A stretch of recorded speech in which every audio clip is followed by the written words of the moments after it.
Today on Locked On Red Wings, the Seattle Kraken are reportedly hearing offers on Jared McCann should the Detroit Red Wings throw their hat in the ring.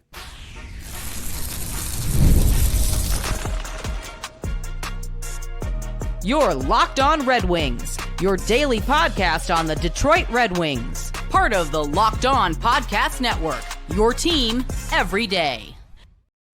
Yes, they should. Thanks for tuning in to Locked On Red Wings for your first listen every single day.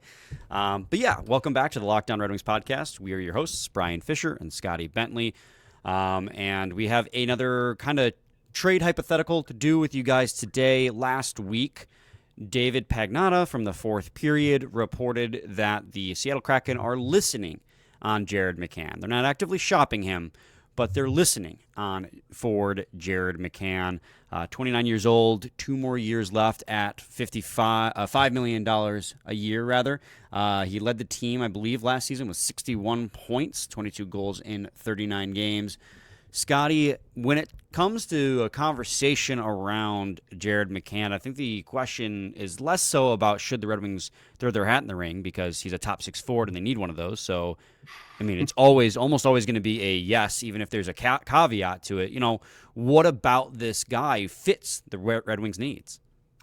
Yeah, well, yeah. To your point, yes, they should. And they I don't think there's much of a debate there.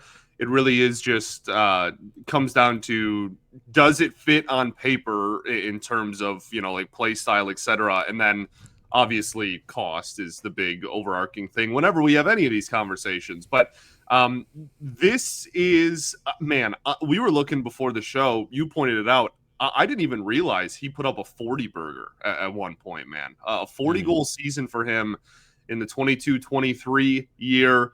2 seasons since, he was a goal shy from 30 2 seasons ago, and then had 22 goals to 39 assists this past season. But I think you're getting yes, and you're getting a guy that is sufficient on both sides of the ice, which obviously the Red Wings he's not gonna lock anything down there, but like he's a solid, fine, can hold his own on both ends of the ice, and I think that those are the kind of guys that is gonna shock you. The Red Wings are looking for. They're looking for players that have good all around games, can slide into the top 6, and have high goal scoring potential, which he is all of those things. Yeah, I mean, like looking at the it's harder to find the drawbacks than there are to find the reasons for sure. Because he had 61 points on the Kraken last year. That was the best on the team. 22 goals, 39 assists. He's touched highest on their team. Yeah, the Kraken weren't good last season. My goodness, I didn't even realize that. Jeez. He led them in primary assists, too. He led them in 5-on-5 points, too. So he's no power play merchant either. He's touched 40 in his career, mind you, as well. In the 22-23 season, he had 40 goals and 30 assists for a 70-point total. He's technically their franchise leader in points, by the way, but that's because their franchise is not very old. That's sick, dude. Like, that's so cool to be able to say that. I don't care how old the franchise is. Right. So 61 points and a $5 million cap hit at 29 years old, and he's a left wing, which is the biggest area of need. He's 6'1", 185 pounds. There's not really a reason to not pursue him. This is a guy that this team could use. And that's something that is the recurring theme whenever we do one of these. But like age-wise, he makes sense. The only big drawback I see with Jared McCann is he's got 2 years left, and then you have to maybe renegotiate a deal. But he'll be over 30 at that point. You can, at that point, reassess what your needs are because you have the prospect pool. So for the short term, this is a guy who's in his prime. He is going to slot in your top 6, help solve that need that you have, and make your team better. What you're going to have to give up for him is going to be, a conversation we'll have a little bit later in the episode, because I don't think the Seattle Kraken are necessarily hard-pressed to give him up so they can keep the price high right now. But this is a guy whose even strength, like you said, is fantastic offensively, 69th percentile offense, 51 percentile defense, which means, as you put it, he's, not the best defensive player in the world, but he's also not a black hole. Like, he's going out there, he's doing his job. You could probably define him as a two-way winger just because of that. Right. He was top 5 in the team in blocked shots. Top 5 amongst forwards, rather. Top 5 amongst forwards and blocked shots. He was had the sixth most hits out of the forwards as well. He plays PK Unit 1. He plays on the power play. And he, again, just to reiterate, is going to be in your top 6 left wing. He solves literally every need that this team may have as a top 6 forward, which, of course, means because of his cap hit, because of his production, because of his age, and because of what he brings to the ice, he won't be cheap. Right. Which is why the Kraken aren't really hard-pressed to move him. For sure. And that's the advantage they have in negotiations, right? Is like, we don't have to do this. So, like, you better make this conversation worth our while. I think something else that's kind of interesting, too, is, we've been rather adamant on the layout of the top 6 and how the lineup card, looks and with Casper up the middle and whatnot. With McCann, where do you slide him in? I mean, he's your top line left wing, I would think. I mean, Okay. I know technically a lot of places slot him as like a forward line 2 or left wing 2, but with the chemistry that Kane and DeBrincat have, like, I'm fine with keeping that as it is. And obviously, long season, and they'll try different things at training camp. Larkin, Raymond, and DeBrincat have had good chemistry too.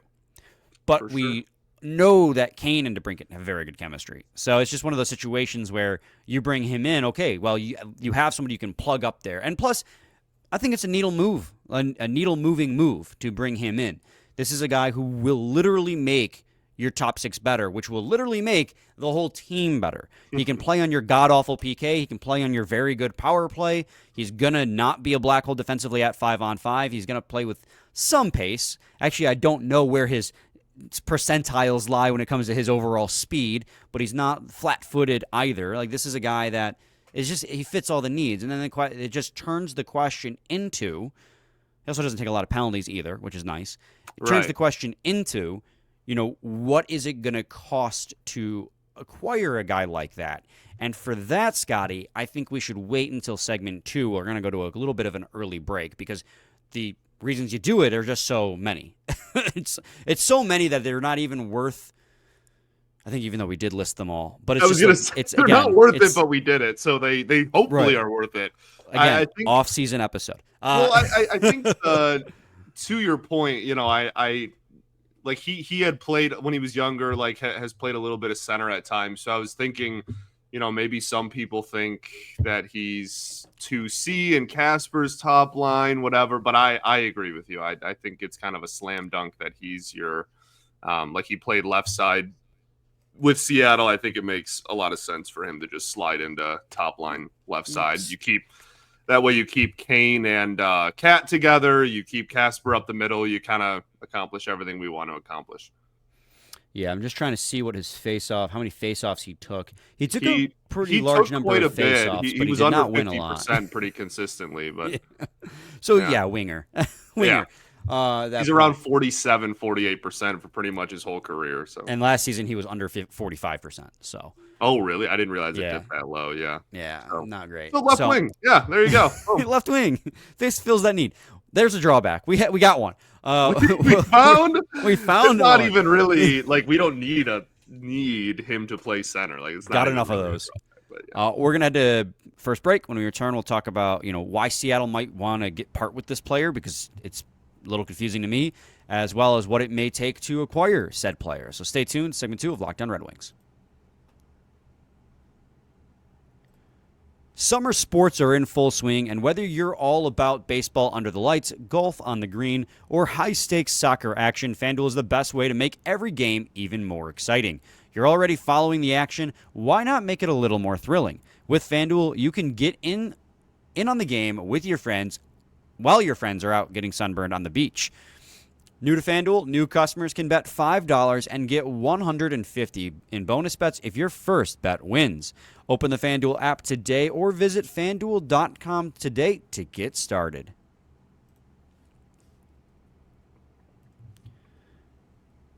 Segment 2, Locked On Red Wings podcast. All right, Scotty, so we've spent the whole segment one singing his praises and not really mentioning any drawbacks. He's not great in the faceoff circle, but you're presumably not using him in a center role anyways. For a player with so much upside, right? The cost, his cap hit, his age, his production, he can play anywhere on the ice. Why on earth would Seattle want to part with him? It's a great question. It's a fantastic question. Well, and I think you had mentioned, they are in a weird spot, I think, as a, I don't know, organization, team, whatever, where they had a fantastic year. What was that, 2 seasons ago? Mm-hmm. And this past year struggled mightily, but they still have a lot of young talent that they obviously want to retain. But in the same breath, like McCann is what, 28, 29? I don't know. I think, again, as we kind of talked about at the top of the show, like they are not going to actively be trying to, well, that doesn't even sound right. They're not going to just ship him away for nothing. Like they're going to make sure that the deal is something that gets appropriate value in return. Like his contract is not really bad at all. What is it? 5 years, 25 mil was what it was on signing.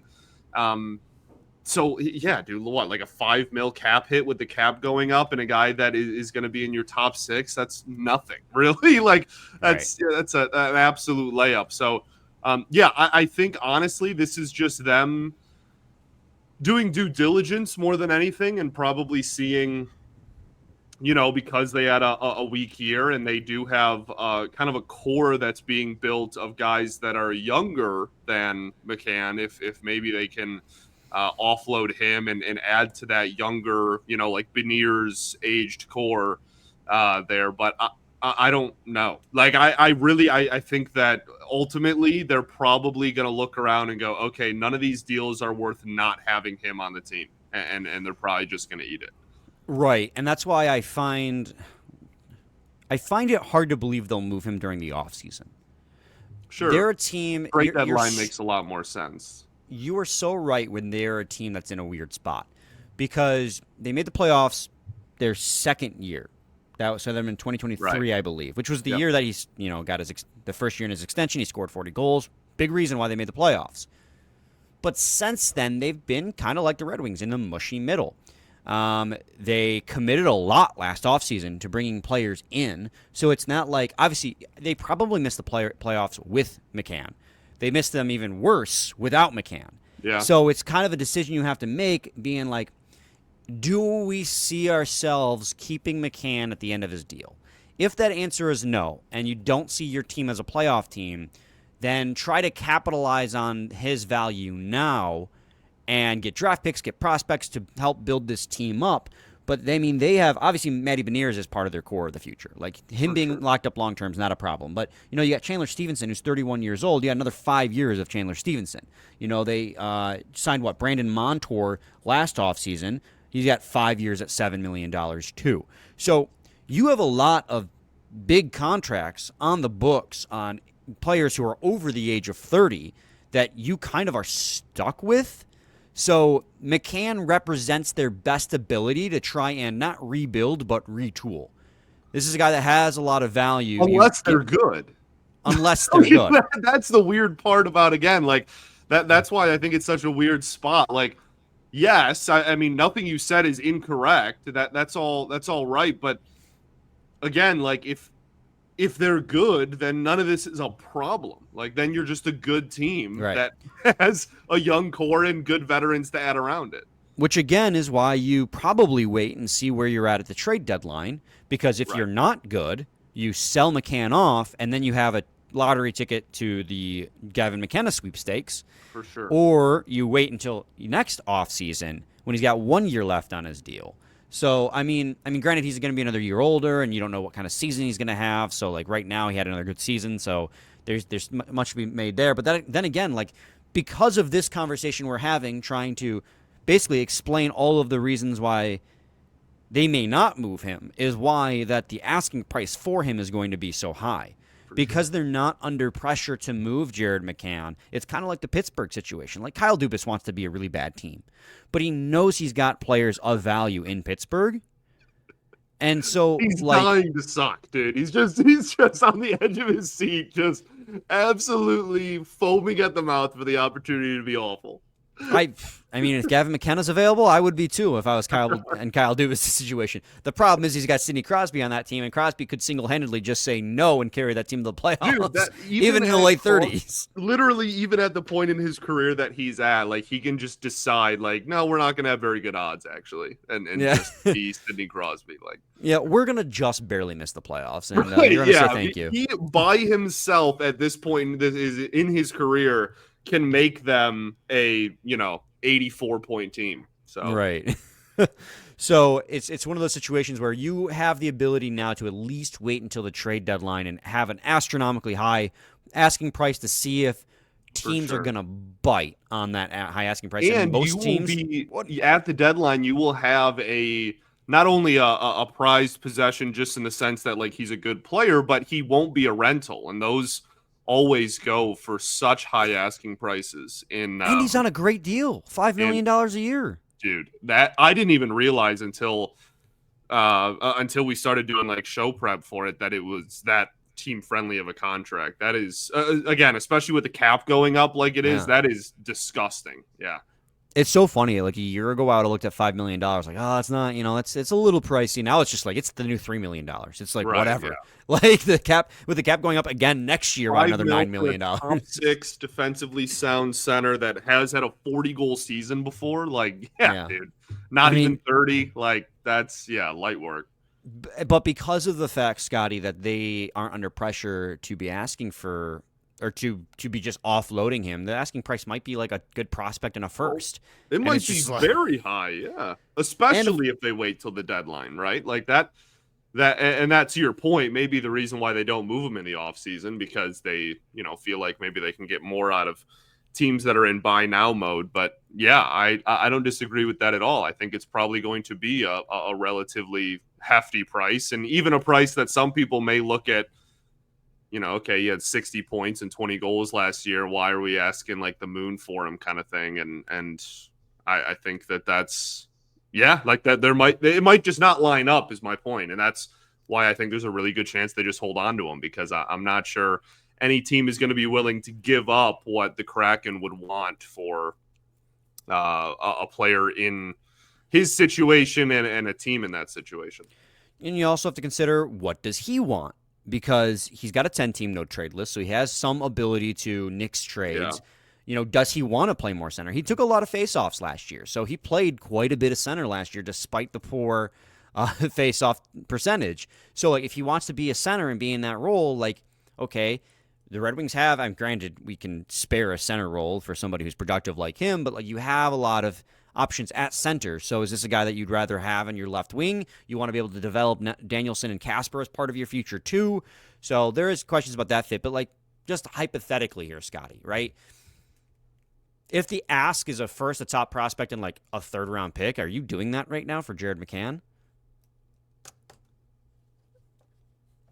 Honestly, like probably not. I don't know. It might depend on the top prospect a little bit. I wouldn't do ASP, no Danielson. So if like those are the only 2 you consider top prospects, then I guess no.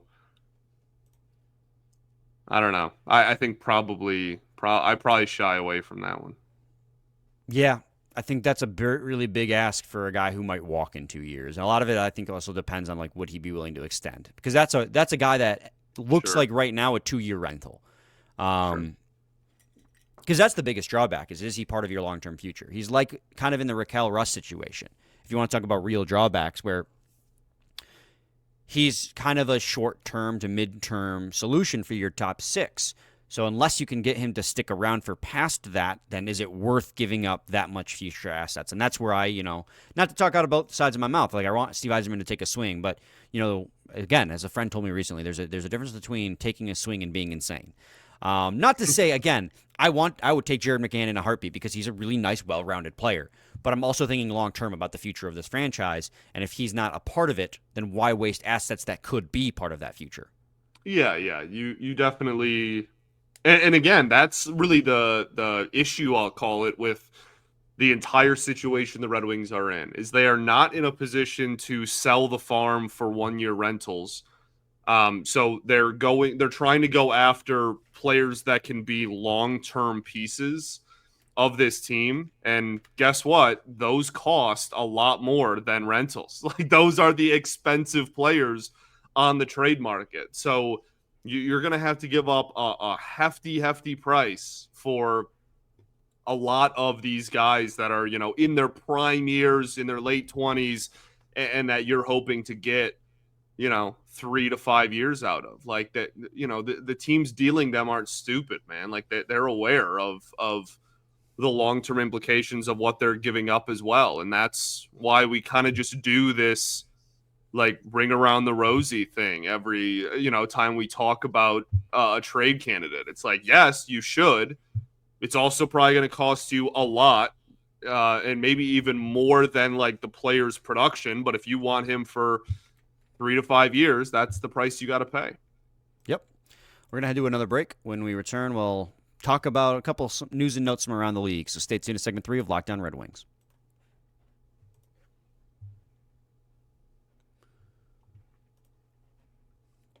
Segment 3, Locked On Red Wings. Scotty, we had a couple of notable retirements in the NHL.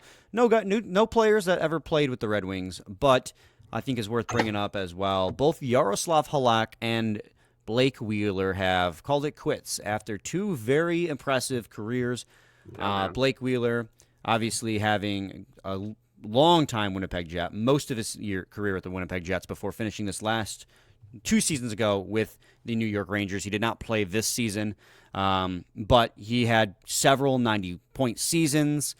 He never broke 30, primarily a playmaker, but I mean, a 16-year NHL career. He was very good in his prime with the Winnipeg Jets. Led the league in assists, though. Like, not like, primarily a playmaker, like whatever. Like, no, there was a time, back, that was probably while I was up at like Central still, like where he was like the talk of, best playmakers in the NHL. He was in that vein, in that conversation for sure. He was incredible. 68 assists in 18 and 71 assists in 19. That's Only great. 20 goals. 71 of his 91 points were assists. Those right. That's so sick, dude. What a lost art. I love it. I know. As good as the Winnipeg Jets are now, like there was an era before this, like the last era, where they were still really good and just like now can't get over the hump. Like pre-prime Kyle Connor, right, with Blake Wheeler and all them, like they were incredible. Well, that was the knock on them, right? They're like, oh, they have talent, but they're kind of, I don't know, similar, not exactly copy and paste, but like similar to how we view the Wild now, where it's like they have the talent and they can make the postseason, but they just can't get kind of over that hump and get, into that upper echelon of team. And now, obviously, they're better off for it. But yeah, there was a time. Yeah, and the other goaltender, or the other player who retired, was goaltender and 2 times Jennings winner Yaroslav Halak. 581 games. He played for 17 seasons in the NHL. Hasn't played in the NHL since 2023, but was a really steady goalie. He's kind of one of those goalies who I think 7 NHL teams he's played for always was kind of a fringe starter. I think he only played over 50 games 3 times in his career, so there were several times he was a starter and he was phenomenal, but so consistent as an NHL goaltender. He's kind of going to be remembered as one of those guys who is always pretty good, just never great. But he had a couple seasons where he was great. I mean, a .926 save percentage in 2010 or 2012 with St. Louis got him to Jennings, and then he had a .919 save percentage in 2020 with the Boston Bruins. Again, that's when he won the other Jennings. Like, this is a guy who is consistently good his entire career, good to great, but just never seemed to stick around with any one team. Yeah, for sure. And I think that's a good synopsis. Like, I always appreciate those players in sports that are very solid, but they're kind of on the fringe of like, okay, you're always good enough to have a job, but maybe not to get like that big extension, that like long-term type of deal. And that's, I think, the kind of the realm that he fell into rather. So yeah, heck of a career, man. He only had one season in which he posted a save percentage below 900, and that was in 2013 with St. Louis, and that was only 16 games played. So yeah, he had a really nice, consistent career as kind of always being a backup. Yeah. What's funny is he started his career with Montreal, and he only played in Montreal for 4 seasons. But whenever I think of Yaroslav Halak, I think of him with Montreal. Like, he played with St. Louis, he played with Washington, he played with the Islanders, he played with Boston, he played with Vancouver, he played with New York. I view him in my head as a Montreal Canadian, even though that was 20 years ago. It was 15 years ago. Well, you're old as heck, dude. So yeah, I know. Kind of makes sense. Real quick, by the way, too. Back to Blake Wheeler.